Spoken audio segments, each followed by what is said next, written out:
Welcome, everybody. It is me. It is the Cyber Warrior. This is Cyber Warrior Studios. And I know you're all here for another amazing episode of Security Happy Hour. And it is the International Blue Screen of Death Day. It is Freya's Day, and we're here for an amazing episode. And yeah, there's a lot of big things going on in the world right now. I know a lot of people are struggling. We got things across the board in cybersecurity that we could probably talk about. We're going to probably touch on a little bit of it today. But hey, we still got a big show planned.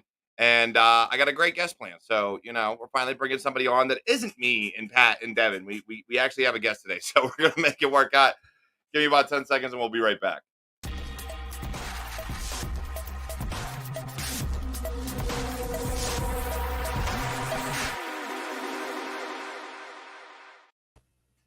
And we're back. And that's right. Like I said, I do have a guest today. It's amazing. I know, it's been like every other week lately that it's me and, my crew in the back and InfoSec Pat. But today I have the one and only Robert Weaver, and we have a lot to talk about today. But before we do, introduce yourself, Robert. Tell us a little bit about yourself and how you got into cybersecurity. Well, I got into cybersecurity from my time in the Army. I was a 25 uniform signal support guy, and I fell in love with it. Realized 25 is the jack of all trades, no matter what the alphanumeric after it is. Well, the uniform is definitely the jack of all trades. So I did radios, satellites, cabling, antennas, you name it. I was knee deep in it, and that's what gave my passion for it, because every day is something new and different, such as today. Of what happened with CrowdStrike. I mean, it's things that you expect to go smoothly, and then next thing you know, you shut down the entire IT world. Shut down every gas station, fix sporting goods, you name it, it all goes down. But yeah, it became a passion of mine because it was something new and changing every day, and me being in the service, I realized I want to help people, and I figured cybersecurity would be a great way to do that long term. So yeah, that's how I got into it. Misha, thanks for joining us. And yes, I wish they would have taken down Teams, but no, of course, Microsoft doesn't use CrowdStrike. Jack Hewitt, thanks for joining us again this evening. Bunch of people, make sure to like, comment, subscribe, share, all those fun things. Let people know we're here. And we're also on Twitter, Twitch, Facebook, and LinkedIn. So find a stream, share it, and let people know. But getting into it, it's funny because with what happened with CrowdStrike, it gets into probably the first part of our conversation, which is about like AI and automation and things of that nature. And we were talking behind the scenes beforehand. And I think the biggest part about it is we always talk about how AI and automation can help security. Not a lot of people consider how security can help and impact AI. So let's talk about that a little bit on could cybersecurity, could any aspect of that help to mitigate, eliminate, or stop what happened today with CrowdStrike? I mean, I think pertaining to AI, a way that cybersecurity can help is in the very beginning within the SDLC process and figuring out what good data is in data governance and verifying that the data that they're putting into the models and into things are actually the right data to get the anticipated responses back. But going back to putting it in the SDLC pipelines and validating everything, and that's where it all has to begin, because you can't just do security at the end. Right. In today's world, you have to have it as a strategic component from the very, very get-go. And I think maybe if CrowdStrike, depending on how they tested, if they even tested that patch, if they had that in the beginning and did it in a dev environment, they might have been able to realize that there was a bug within it and then been able to correct it before it went into the production environment. Yeah, and I think,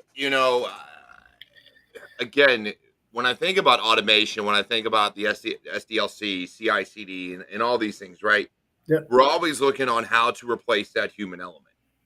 And so, if somebody, let's just say they were using GitHub or a Git repo or Azure DevOps or whatever the case may be, they may put automation in and say, "Is this code good?"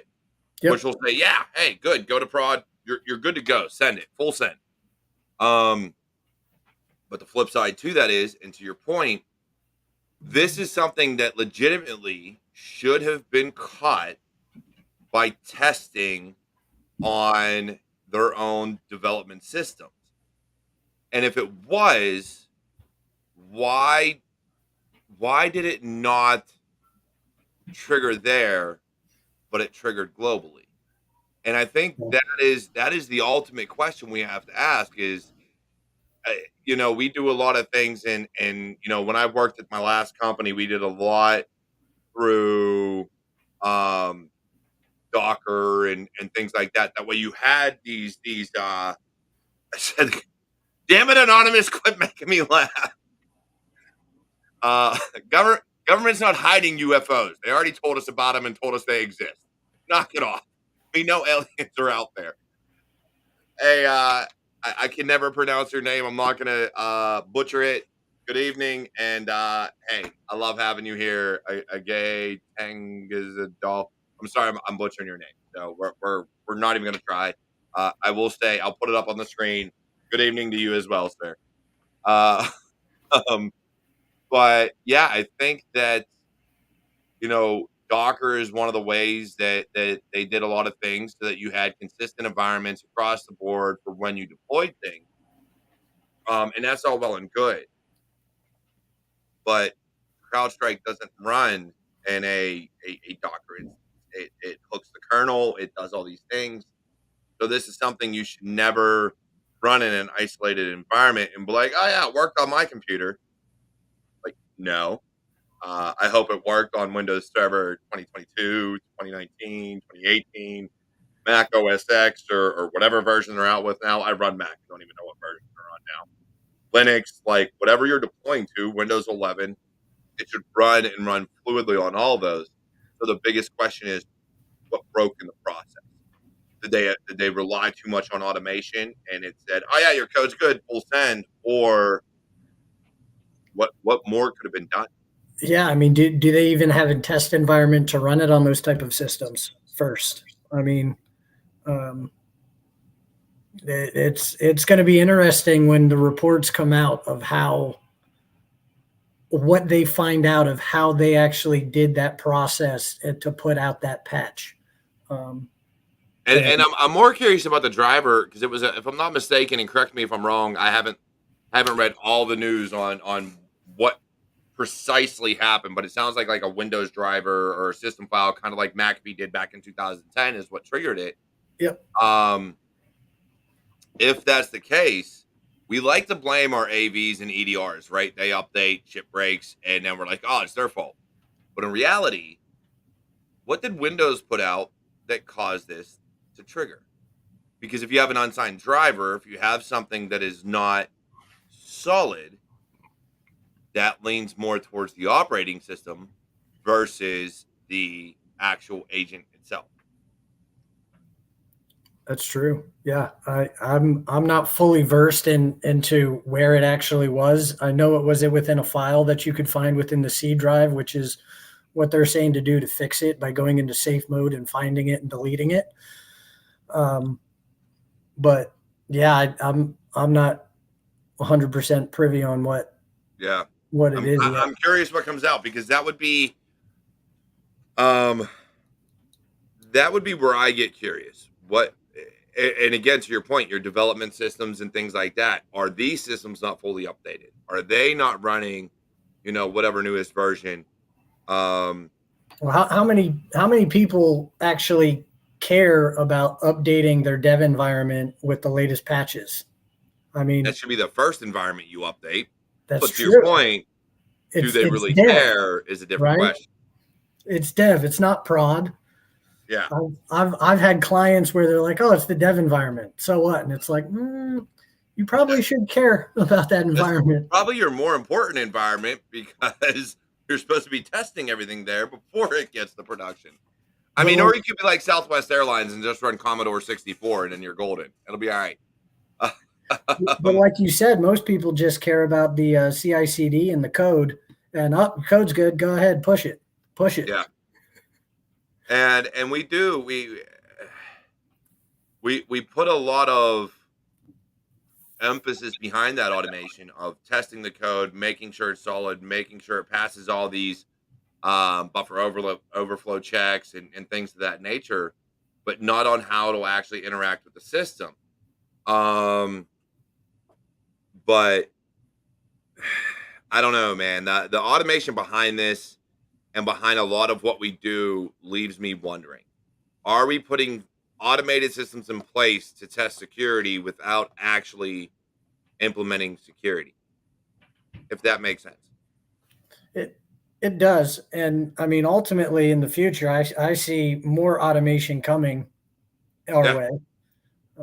I mean, for an example, we're already having AI models for threat detection, incident response, predictive analysis type of things. Um, and as AI continues to grow, it's probably just going to continue to be adding more automation. Well, let's be honest, and I think this is one of the things we have to touch on for sure is, and everybody has their own definitions, and I consider AI a buzzword, right? There's no such thing as true AI right now. You have no empathy. You're not actually learning. No one can talk to you and you figure out exactly what they're saying. It's all machine learning, UEBA, and if then else statements. If this, then do that. Else do this, and that type of thing. And even your automation is the same way. Hey, if this alert comes in, if this happens, then do this, this, and this. Um, I don't think we're at the point of a true AI yet.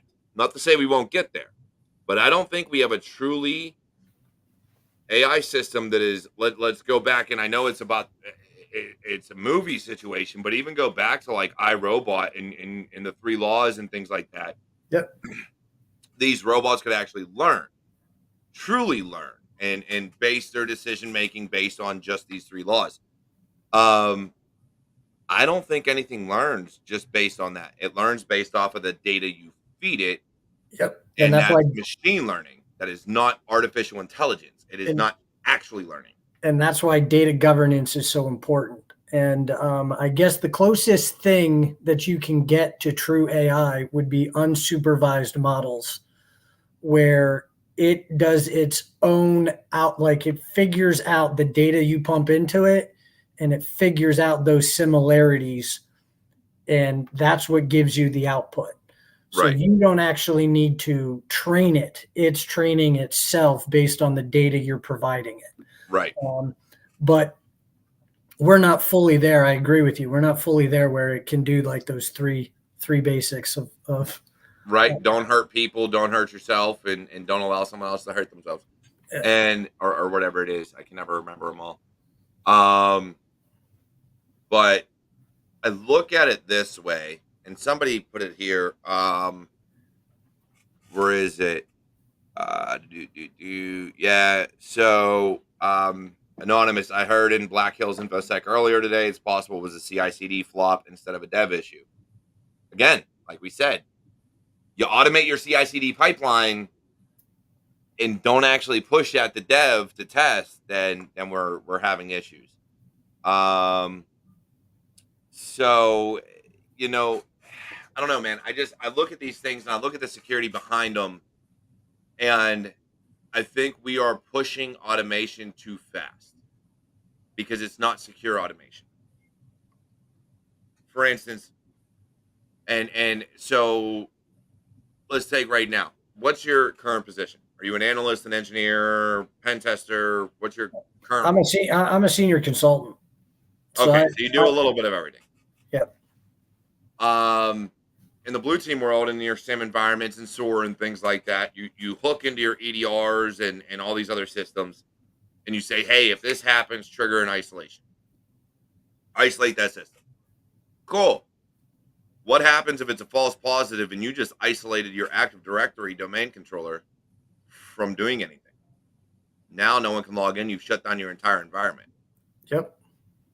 But instead of using the human element to evaluate the threat first and say, actually, false positive, don't do anything, or putting in an alert that says, hey, do you want to do this? And saying yes or no, it's just do it.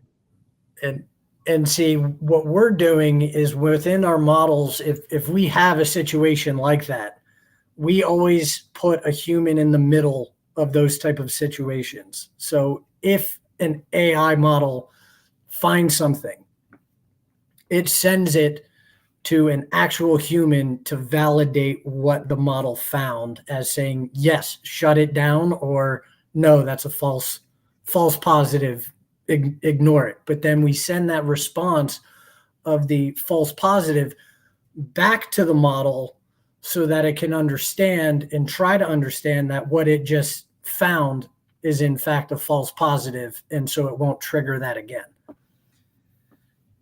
I got a comment here from Jack, and this has always been my biggest thing behind baselining security, AI, UEBA, all these things.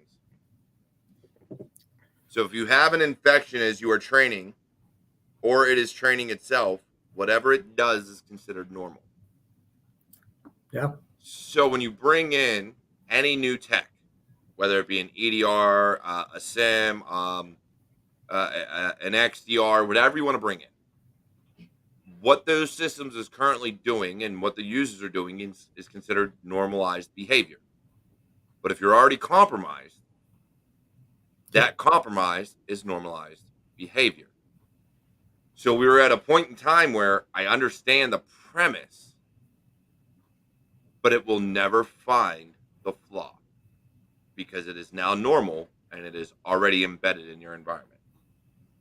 Correct. Unless if something were to you train it or teach it something to find within the system like an anomaly.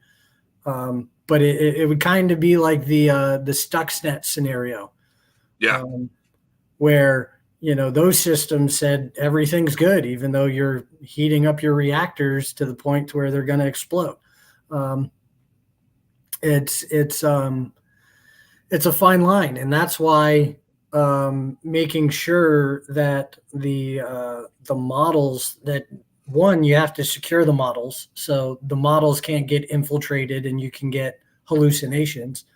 But on top of that, you have to make sure it goes back to data governance and validating and checking that the information or the systems that you're putting into it are trustworthy sources of truth. Because if they're not, you're going to get crap in, crap out. Well, and this goes back to, when we do automated backups and everything else, everybody relies on those backups. But if you restore from an already compromised backup, because depending on how far back a breach Yep. goes, it's the same concept. Yeah. And so, I look at this. I'm looking at the security behind everything we do. When I think about AI, when I think about data security, when I think about data governance and automation and just all these things, we are putting band-aids on an already broken system. And I think that is going forward, whether it's SDLC, AppSec, CI/CD pipelines, whatever it is. I think that is going to be our problem. Is none of these tools, especially our operating systems, are designed with security in mind. Yep. They're designed to function. Let's make the blinky lights blink, and after the fact, then we'll bake in security. Well, let's think. I mean, absolutely, because the engineers, they don't want to care about security because that delays them from building and getting what they want to build out. Yeah. It's that's why, again, getting security people in those meetings on wanting to come up with new infrastructure or new technologies is paramount, because we're the only ones that are thinking security first. I'm gonna take you a little bit further than that because me and you both have a little bit of DoD experience in this realm. because I retired as a 25 Delta, was a 25 Romeo before that. I will fight you. 25 Romeo is the jack of all trades, not a uniform. But um, when I think about all these things, and I'm going to take it a step further, let's look at the actual hardware. You could talk about AI, ML, UEBA, data security, data governance all day. But where is the hardware coming from, and can we truly test that firmware and what is going on those motherboards, the chipsets, the CPUs, the GPUs, the RAM, everything going on, the pieces that talk to each other. Little to none of that comes from the country of origin. Meaning, if Cisco says, "Hey, here's a router from Cisco and it's assembled in America," yeah, but where'd all those parts come from? Yeah. Not here. Well, I mean, anything that has to run anything related to Gen AI and RAG models, right? They're running the new NVIDIA GPUs, and they're coming from Taiwan. I mean, they're not made here. And again, it's not that I have anything against any other country, and you do you, boo boo. We all try to get a leg up, right? Everybody's goal, every country, every government, they want a leg up. They want the inside. No, they want to know everything about everyone, about everywhere. That's the way they operate, and we all need to come to that consensus. Whether it's here in the U.S. or any other country, that's the way they operate. If they can get in, they're going to get in, and they're going to find a way. Nothing against that. And I'm not going to hold it against them because guess what? If it's developed in your country and you know you have the people to develop this, then fucking do it. I hold it against the people that allow this shit to happen, not the people doing it. Because guess what? If somebody said, "Hey, we want to import your shit," and yeah, let's do it. Fine, cool. Here you go. I mean, I'm just going to put this slight little backdoor in the firmware that you're never going to find because you're never going to check for it. And I feel the same way about our AI models and everything else we're doing. Look at ChatGPT right now. ChatGPT, OpenAI, they developed this whole model and oh, it learns and grows. No, it doesn't. You can tell ChatGPT it's wrong a million times. Eventually it'll be like, oh yeah, I was wrong. Then you ask it the exact same question and it'll give you the same jacked up answer. Like we've seen it time and time again, especially with simple math problems. So to sit here and say these things are actually learning, to sit Yeah. here and say it's actually secure, it's not because you're not securing ChatGPT and OpenAI. No. We've already proven that it can develop malware. It's already been proven that it holds your data, that it can actually spit out your email address and develop SQLi with your email and with different things. Like these things have been proven, and it's proven across all AI models. So security, data security, and data privacy and data governance was never in mind when it was developed. It was make it work. And they made it work, and it's still broken, even though it works. Somewhat. and Kind and of. that's you bring up a very good point, and that's why um, personally I feel moving everything, and we have to do a shift left practically to everything that comes out as cybersecurity, right? For all these people who engineer products, we have to say, okay, you made it great, now we have to shift left and make it secure. And I think the only way to do that for AI is getting them to move towards a zero trust type of environment or architecture. It's in my opinion at this day and time, like where we sit, that's the only way to try and get it as secure as it possibly can. Yeah. And it's funny too because my boy Infinite Improbability AI. I'm glad to see him here this evening. It's been a while since I've had his comments because he likes to bring in some stuff. Oddly enough, if you baseline a system with an APT, then clear the APT. The APT list system will be considered the anomaly. So now your clean system is the malicious system. And he's not wrong. When we look at our models, when we look at how these things learn, if you remove the threat after it's been baselined with the threat, now the system with the threat removed is an anomaly and it's malicious. And it will trigger it. Yep. So I think these are all things that we really need to consider going forward when we're developing our baselines, when we're developing our AI, our data security, our data governance, everything we're doing. We need to utilize the premise of cybersecurity going into building those, not building those into some cybersecurity tool. Because let's be honest, those tools, as good as they are, as we found out today, and we found out with SolarWinds, and we found out with McAfee and Sophos and all these other, we're a huge security company. We're going to keep your stuff secure and until we break it. Like we've seen this happen time Yeah. and time again. Security has to come first when building these platforms. And I'm not talking, oh, we want to detect security. It's no, you need to secure your tooling and then secure the model. Yep. And it all has to come together all as one. And again, to the point, the CI/CD pipeline, the SDLC, everything has to. You need to put security first in that pipeline, and your first discussions need to be, how can we keep this secure? Because why are you updating an agent unless you found bugs? And those bugs, more than likely, I'd probably venture a guess it's about 60/40, were security bugs of people knowing how to shut off your shit because you didn't put security first. Yep.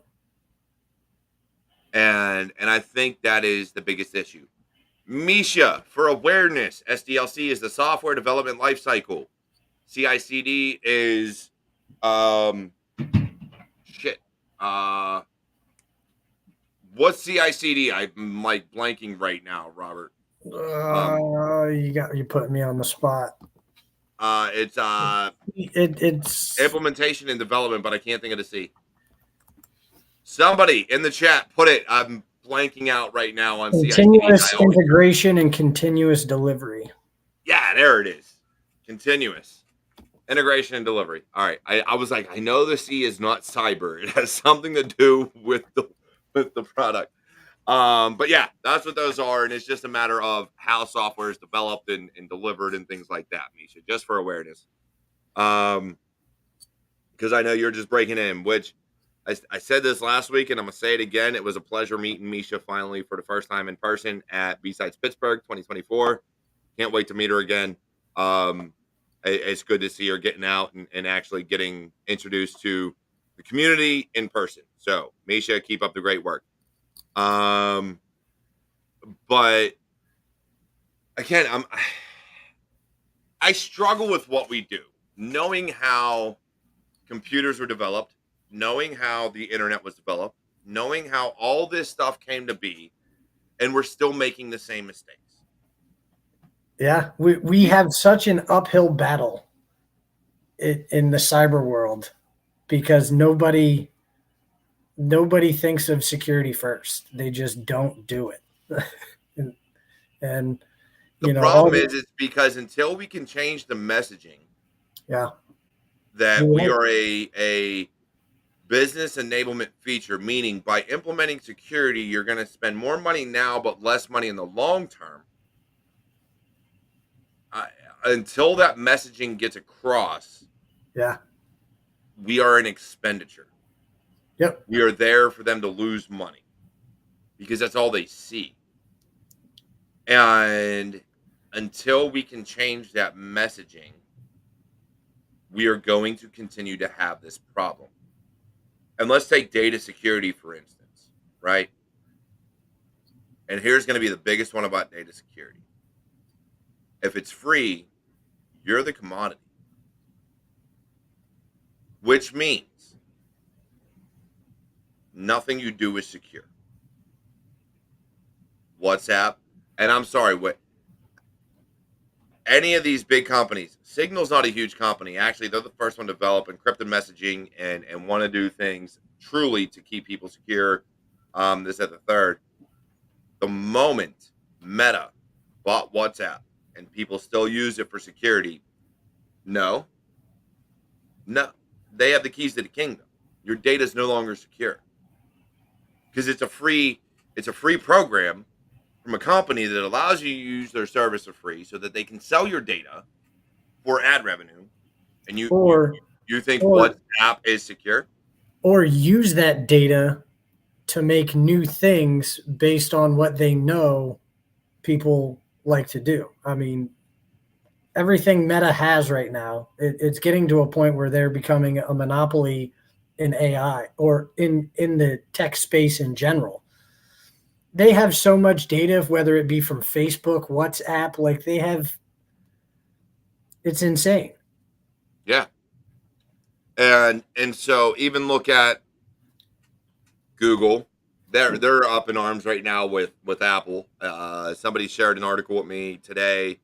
I think it was at work about Apple and Google going to war about what's secure, and Apple and Safari trying to take back the market share because Google isn't secure. Look, anybody who knows anything knows Google's stealing all your data. Same as Facebook, same as Windows and Microsoft and everything else like that. Excuse me. If you're on their system, they're taking your data. So is Apple. Apple's just shisty about it and won't admit it. That's the only difference. They're all doing it. Apple just won't admit it. There's a reason Apple wants to keep you in their platform because then they have full unfettered access to all your data. That's the only reason why. They can complain all day about security. It's not about security. It's about how much information they can get from you and then Yep. sell off to the highest bidder. That's all it is. And I think this is where data security really matters and implementing cybersecurity around that. But unfortunately, we are in a situation where no matter how secure something is, it's not secure Yep. And because that it's that either going to be reverts me stolen. back to zero trust. Always knowing that your systems and your information is compromised somewhere, some way. And so how do we, or is it even possible? Let's put this on the table. Is it even possible to secure AI, data security, and data governance? Is it even possible to implement cybersecurity around those to where you are at least 99% secure? I ain't going to say 100 because 100 is impossible. There's always a way in. But will any company truly implement a security model that means your data is your own?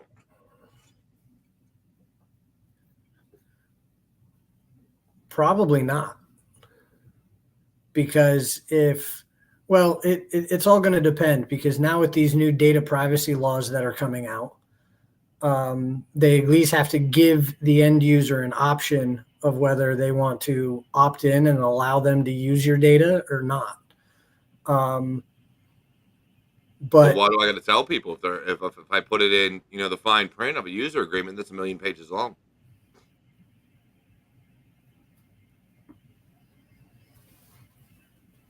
I mean, I'm just saying, you can put and look, and for all those out there, look, I've been investigating cyber law and looking to how we can fix it. But I don't think there will ever be a 100% fix because there's always going to be a loophole. And with cybersecurity, unless you have a researcher that's going to dig into the code of X, Y, and Z product or whatever, there's always going to be a way around it. And they will use the backing of these million page UAPs, so user access policies and terms and conditions to hide themselves and make it like, oh no, we told them, they agreed. And it reminds me of the South Park episode of the human centipede. And if you don't know, if you haven't watched the episode, it is quite hilarious. I love South Park and the humor they bring to the table. But it's all about Stan. I think it's Stan. It's either Stan or Kyle. No, it's Kyle because Cartman and Kyle are always fighting. So yeah, Kyle doesn't read the user access agreement for the newest Apple iPhone or iTunes update, and so they end up turning him into basically the human centipede with human cent iPad. So they have like an iPad and an iPhone and all this stuff. Um, so like it's like, oh, you agreed. You didn't read the fine print. Like you agreed that we can do this, and that is really what they're doing. Is they are putting things into the agreements that they know 99% of the people aren't going to read because you got print this big. And if you make it any bigger, now I got to read a million pages just to get through your entire terms and conditions. And it's ridiculous. Yeah, most people just go down and click, okay, yeah, let me into it. Okay, let me in. That's me. I'll fully admit it. I don't read that shit. I literally just click OK. Like, look, and it wasn't until somebody pointed out, like, even with Adobe. Yeah. Adobe now, if you got the newest Photoshop updates, was like, hey, we own all the rights to use all the images that you store in Adobe Cloud for whatever purposes we want. And we don't have to pay you. So if you make anything, it's ours, not yours. And it's like, come on.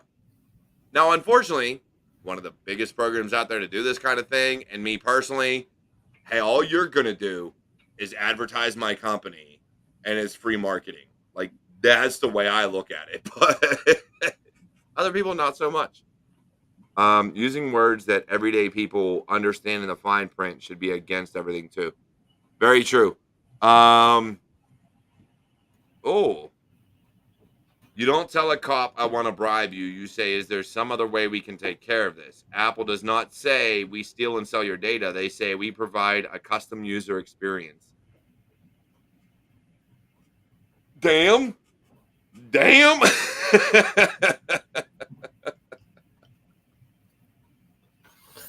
Yeah.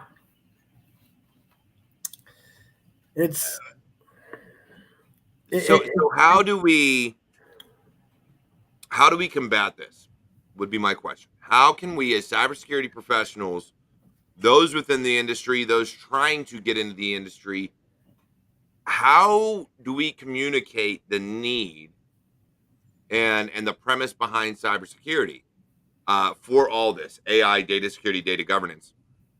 Which, let's be fair, data governance is more wrapped into cybersecurity probably than even data security and AI, because the governance tells us what to secure, um, or how we're supposed to secure things.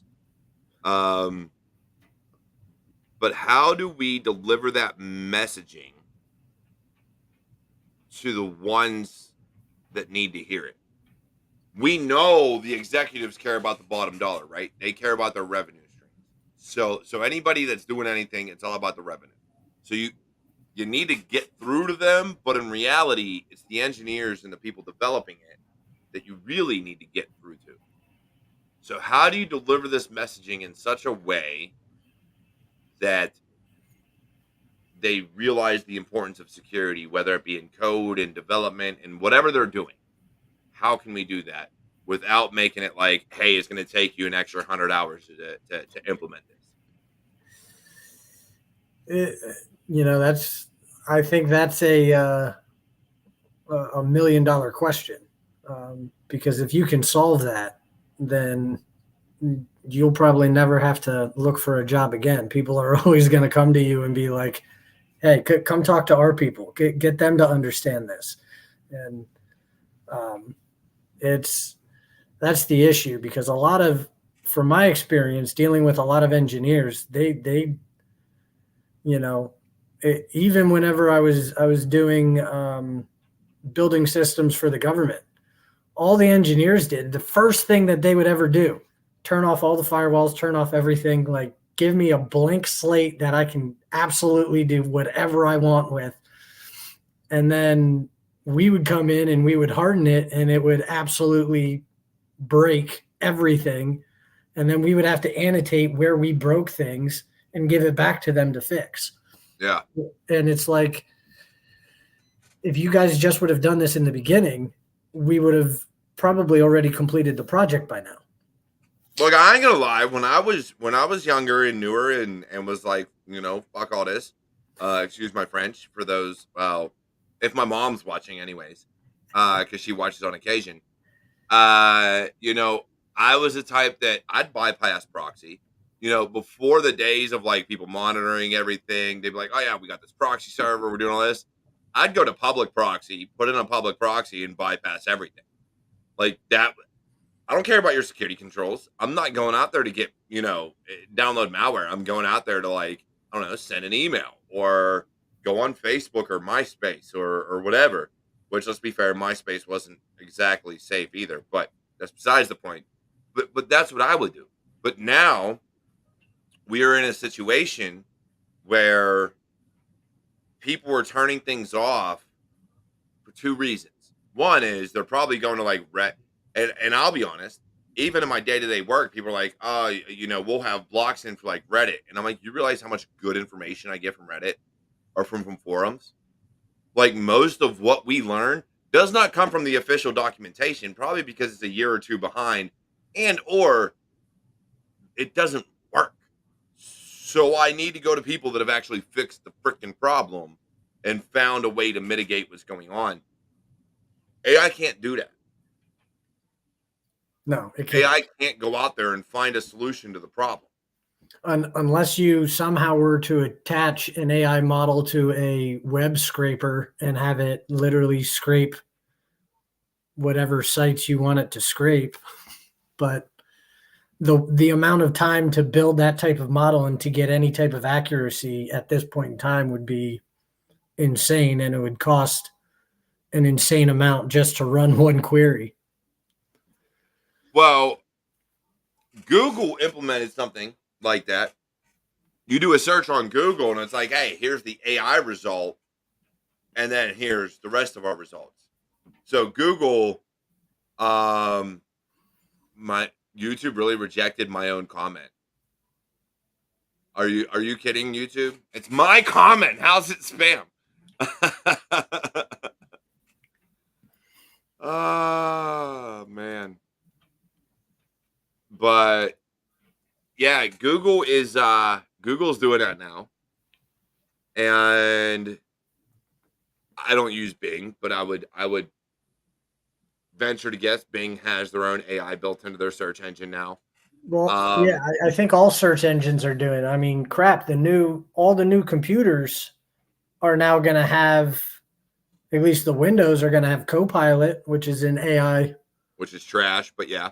and then iPhones are now coming out Well, no, no, with no. a Apple ruined my iPhone. Actually, no, the, they didn't, because I don't have the 15 Pro Max, so I don't I'm have that problem yet. I'm still running a 13, There you so go. I'm on the 14, yeah, so still we ain't running got a 13. we ain't got that problem yet. But yeah, I mean they're going to incorporate AI into every type of device. I mean it's coming. And actually, Griffin InfoSec said it too. Samsung has AI built in now, and they do. They had Bixby, which was their speaking app, was Bixby. I'm sure they have other ones now. It might be called Samsung AI. I don't know what they're going to name it, or what they have named it, or they implemented Google's because they are a Google partner with Android and everything else like that. Um, so yeah, I think, but again, I have a problem with this because it's not learning. It's not that it's learning; it's giving you results based on what you're searching for. Well, and see, another thing that businesses could do is create models, and here's the scary aspect. Imagine an AI model that can detect the amount of work that you do every day. They're trying. Well, all right. It could detect There so, is an actual application out there that came out around the time of COVID where they're trying to do this. And it was to track employees that were working remotely. And they tried to grow it and keep it going past that. Now, I don't know if the organization is still around. Um, but now here's the problem with that. A, you're spying on your employees.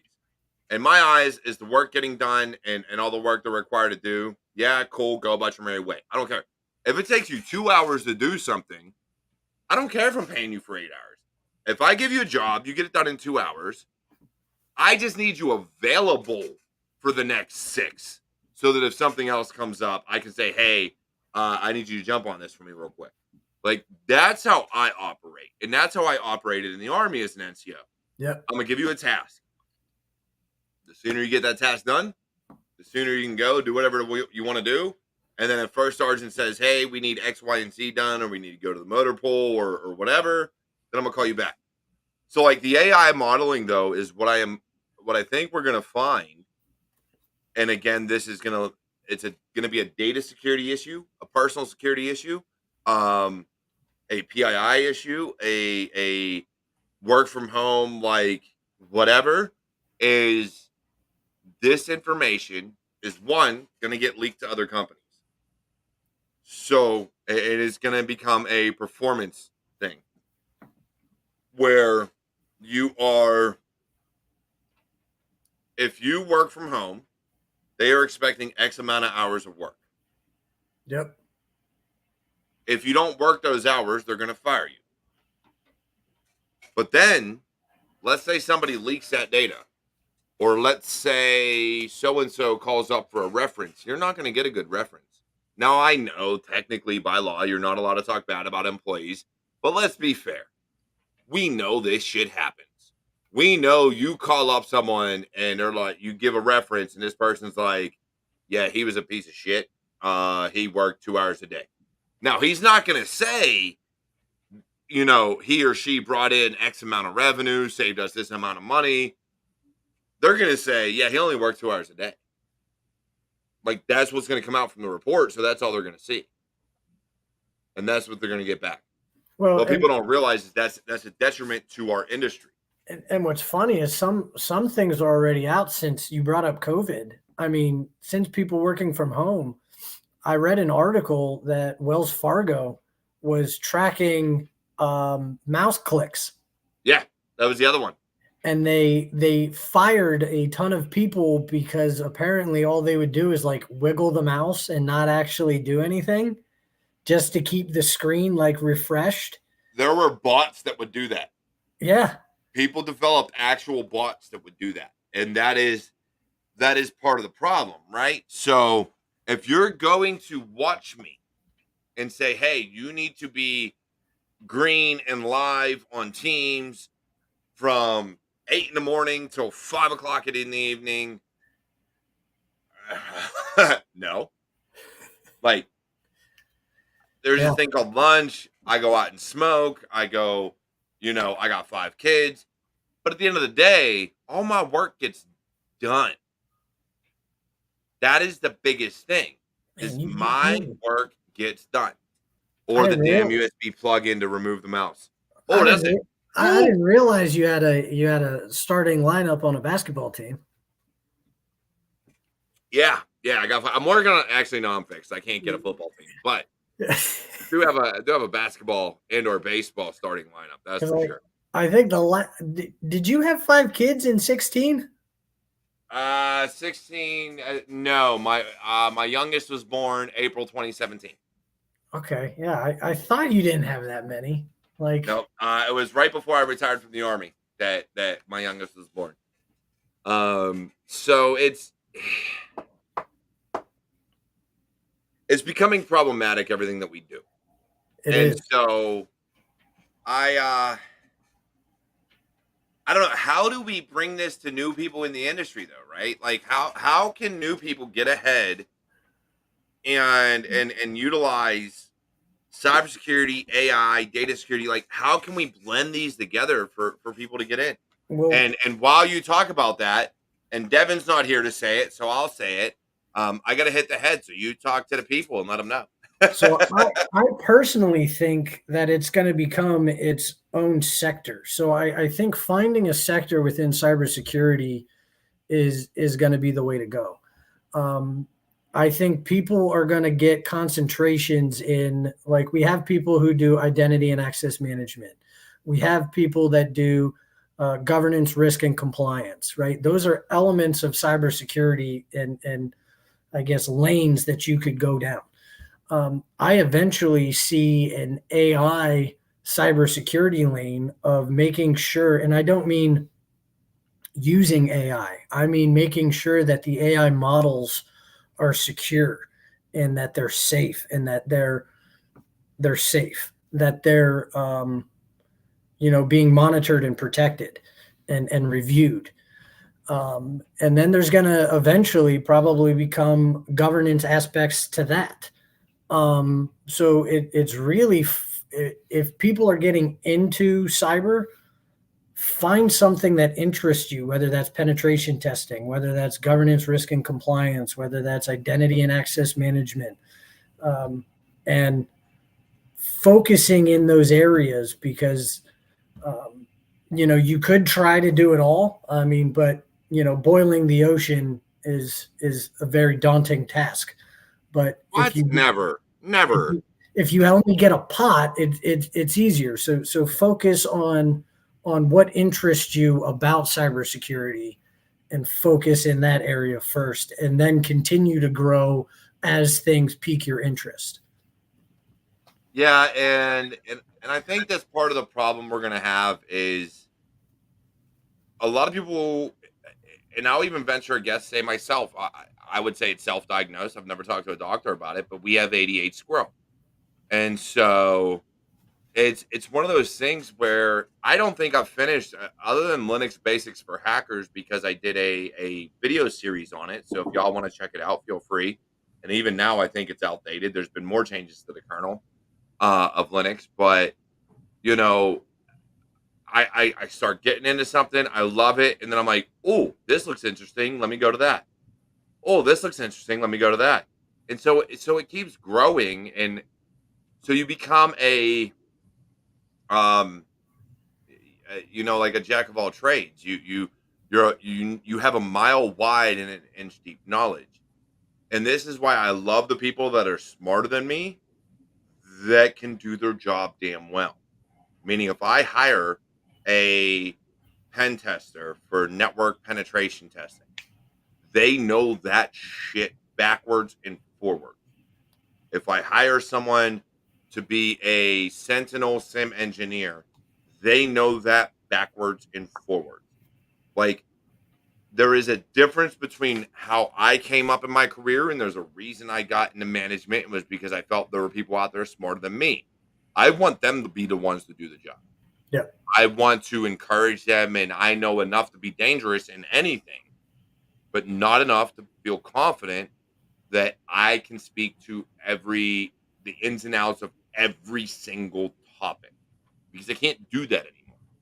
That's why I have all these different guests because I know enough to ask questions and be like, so what about this? Um, and other people aren't that confident or they have too much pride to admit that. I'll always admit people like InfoSec Pat, that man knows more than me in a lot of different areas. Infinite improbability AI. I can give that dude anything to do with data science and artificial intelligence. That man will get run ringer like run circles around me. It'll always happen. So I look at these things, and I think for me that's the biggest issue in security is we are too much on our high horse, want to hold on to our pay, hold on to our jobs, and hold on to our titles. Um, that we are afraid to speak up and either A, ask questions, or B, put people in their place and tell them when they're wrong. Because engineers can be wrong, developers can be wrong. But if you're too worried about keeping that job, you're not going to tell them. And so then we have this issue. Yeah. And that's one thing why I love where I work. I can be honest and say, like, if I don't know something, I can say I don't know it. But if I do know it, the people I work with listen to me, and they're like, okay, we hear you, we understand, here's where Yeah. we're screwing up. All right, let's correct this and move forward, and get the right things in place. um, and having it, I think if people are scared to be real and tell the truth in an environment, that's probably an environment most people won't want to be in or don't want to be in. Yeah. And again, I think that's the problem everywhere, though.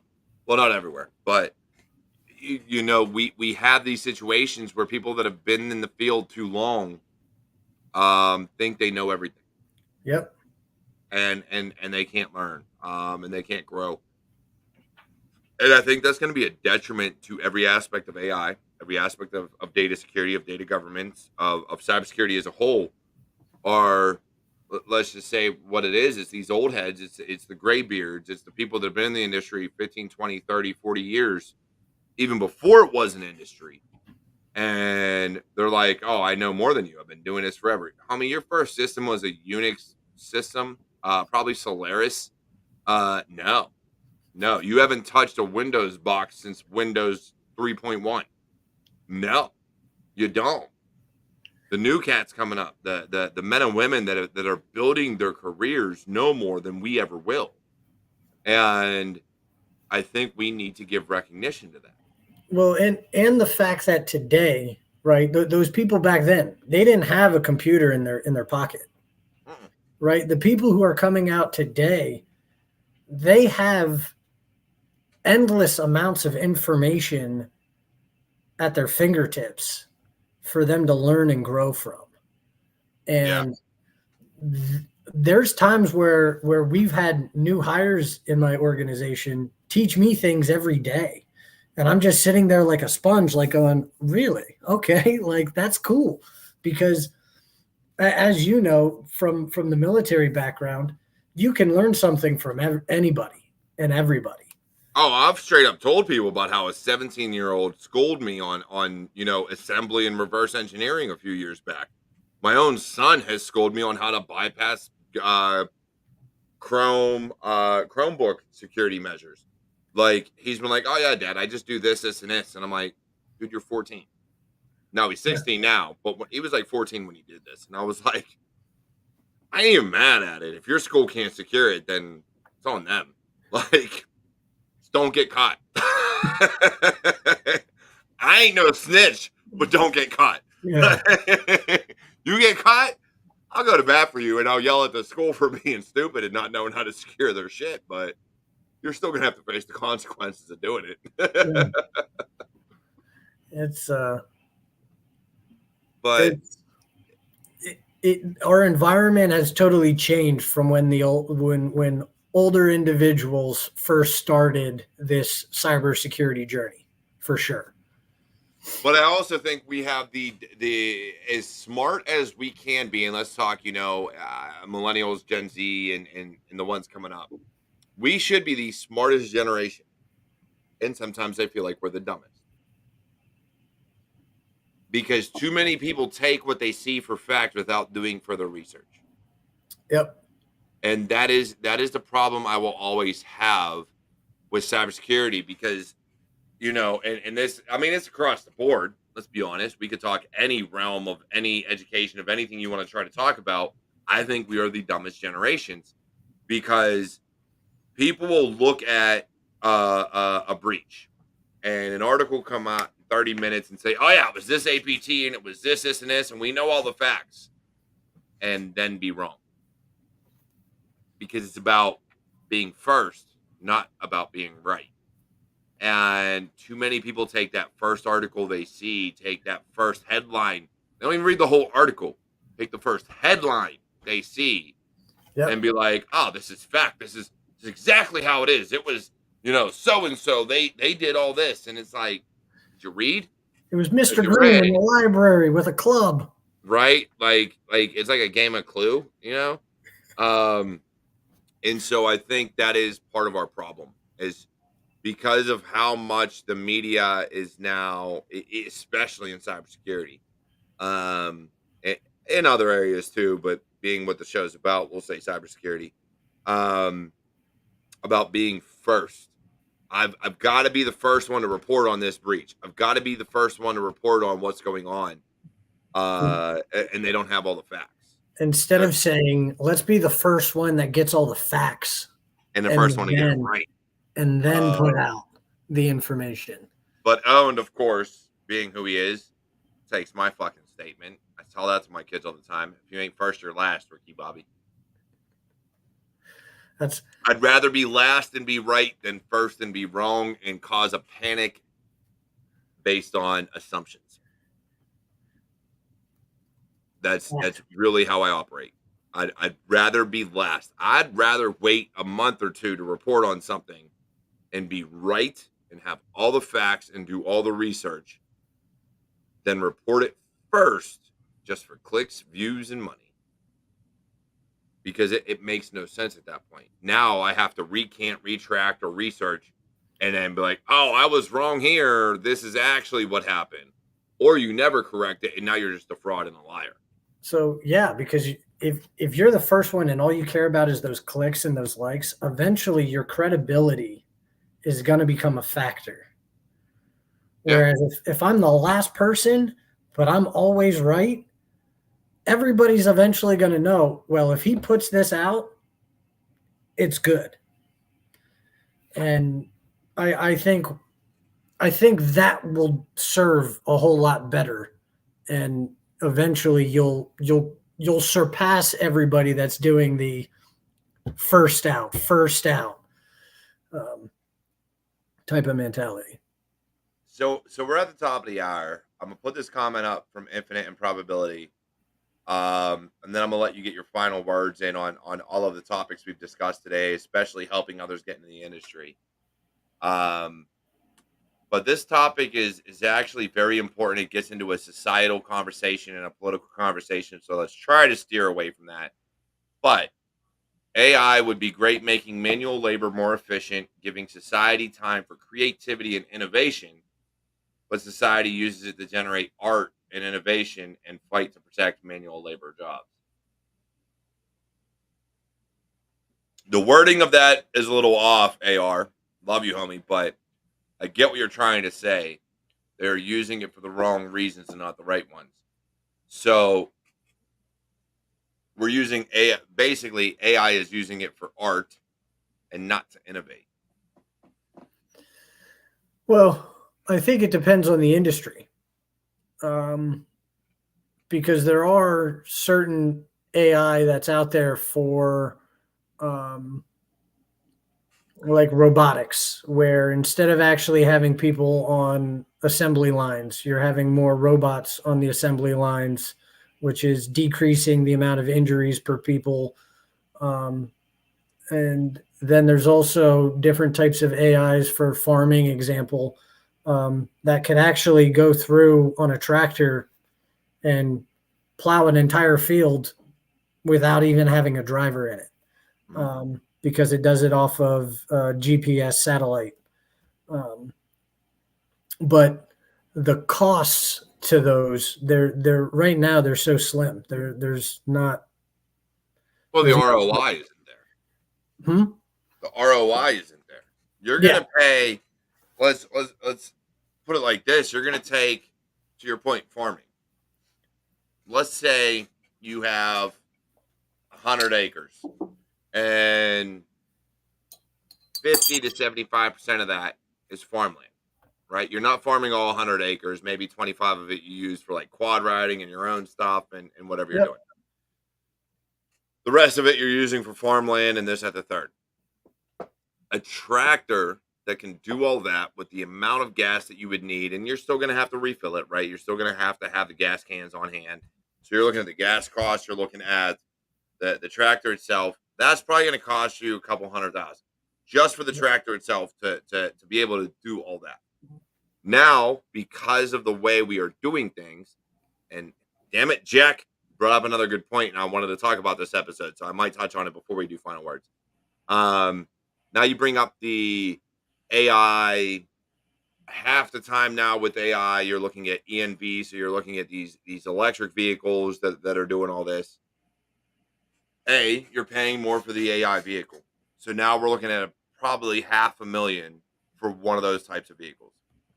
Well, it's ENV, so now my electric bill is going to go through the roof because I got to charge it every night because it literally gets, if not twice a day, because it's using its entire charge to plow all these fields.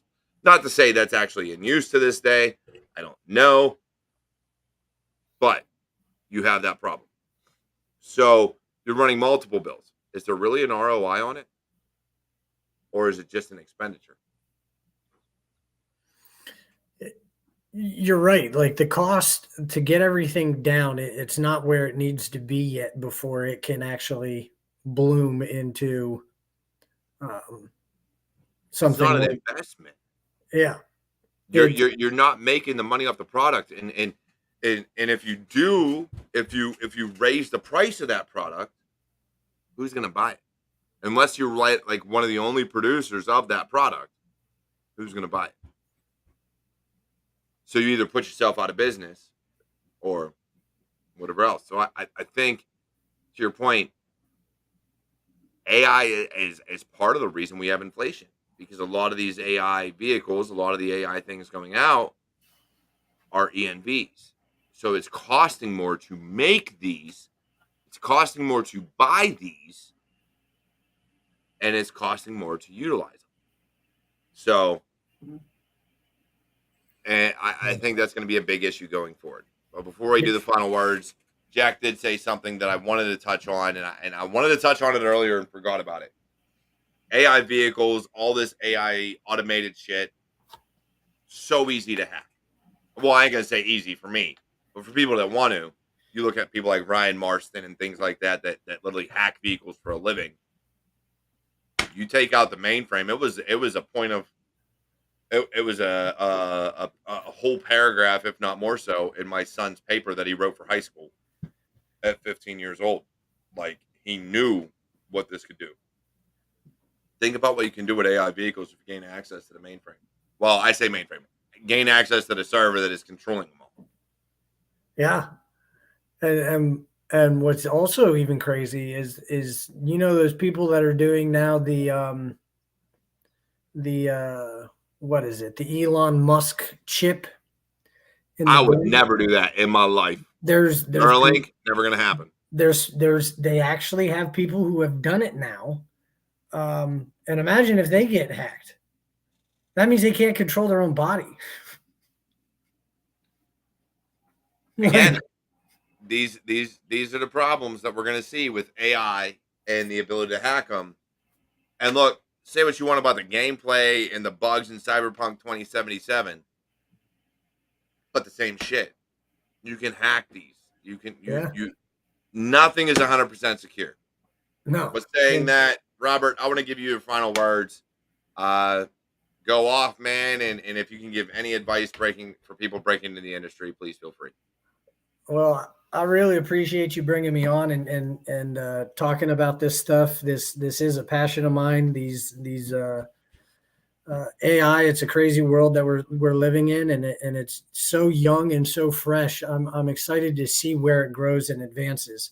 And anybody that's coming into the cybersecurity industry, try and find something that you're interested in, something that piques your interest, whether that's hacking, whether that's identity and access management, whether that's policies and procedures, even though policy and procedures don't sound fun, or governance aspects of it. Like you said as well, law. There's a whole bunch of different avenues that you can go down. Just try to find one that interests you and learn in it and dive into it and become. I don't think in today's world you can ever be considered an expert in cybersecurity, because it's constantly growing and it's constantly changing and evolving. You have to want to be able to learn to be in cybersecurity. And it is a career field that you will have to always learn new things in. And that's why I love it, is because there's things that I learn now that I never thought of 5-10 years ago. And so just find those interests and continue to learn it, and don't be afraid to ask questions. You know, in my opinion, there is no such thing as a dumb question. Okay. If somebody tells you there's a dumb question, it's probably not somebody you want to be asking a question to anyway, unless they're just busting your balls as a friend. But find a niche that you like, dive into it, learn it, grow with it, and adapt with it, because that's what we have to do as cybersecurity professionals. We are one of the best at adapting to new things. That's all. Yeah, yeah, man. I don't disagree. Adapt and overcome, and that's kind of how we need to get throughout life, and especially in this industry, things are going to constantly change. The the big thing I'll say for anybody breaking in, I've said this every episode probably for the 180 some episodes that I've done. Um, you adapt and overcome, and it's easier to do that if you know the fundamentals. If you know the fundamentals of IT and cybersecurity, it's a hell of a lot easier to learn a new tool and learn how things go than if you don't know the fundamentals. Because if you don't know them, now you're learning everything from the ground up. Every time you switch tool sets, every time you switch areas, you got to learn it all. But the fundamentals will carry you through everything. Yeah, Um, you're 100% right. And I think an entry level certification that people probably, if you're just coming in, a good cert would probably be CompTIA Security Plus. yeah, It is a great foundational layer of understanding, like what you said, the fundamentals of cyber. yeah. And so I think that we need to get back to the fundamentals as an industry. Quit relying so much on the automation and AI and machine learning, and really get into the fundamentals of what it is we do and what we're supposed to do. I think we've gone too much into the, and I'll say it, greedy route. How can we make money with the least amount of effort? And I I, I don't like that mindset. Everything needs a human element. Everything. I've not found a single thing that can solely survive strictly off of automation and AI and machine learning and all that. Everything needs humans, and we're trying to separate ourselves from the humans, from the human element, and I don't like it. Not just for job security, but because we're not at that hierarchy yet where that would work. Yeah. Too many issues, too many problems. But other than that, man, it has been a pleasure and an honor to have you on. I know we've been talking for a few years and you wanted to bide your time. There were some issues in there where you were going to come on and then things happened. But it's good to have you on. I stand on the fact 25 Romeo is the jack of all trades, 25 uniform. You have your fun as a cable dog, even though that's not technically your title. You have your fun with that. Otherwise, look, this has been another amazing episode of Security Happy Hour. I am the Cyber Warrior. This is Cyber Warrior Studios, and this is the first official Security Happy Hour of International Blue Screen of Death Day. Y'all have a good one. Take care. I will see you all next week for another amazing episode of Security Happy Hour.